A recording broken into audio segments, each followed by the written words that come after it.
So today, at noon Eastern Time, all of the parts distribution facilities at General Motors and Stellantis are being called to stand up and strike.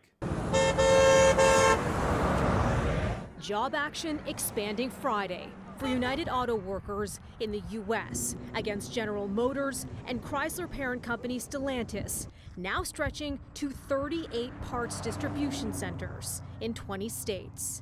As for Ford, UAW President Shawn Fain says the union wants to recognize that Ford is showing they're serious about reaching a deal.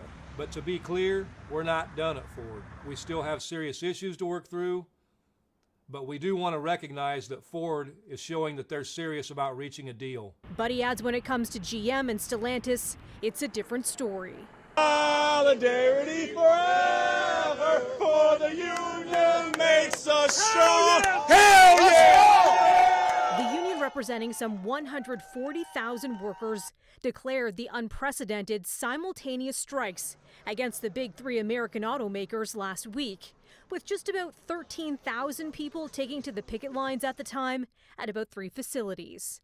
But the UAW had warned those numbers would grow if negotiations failed to make progress. The automakers have proposed 20% raises over 4.5 years, while the union, pointing to the company's huge recent profits, is seeking roughly double that, about 40%, as part of their demands.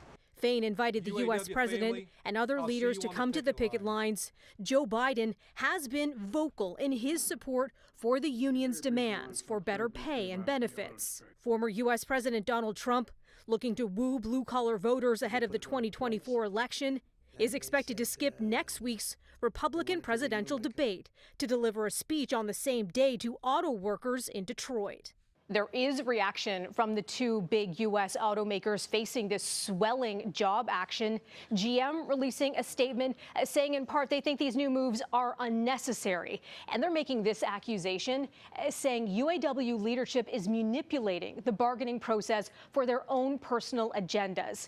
As for Stellantis, they say they made a very competitive offer, and they're making this question: whether the union's leadership has ever had an interest in reaching an agreement in a timely manner. Melissa Duggan, City News.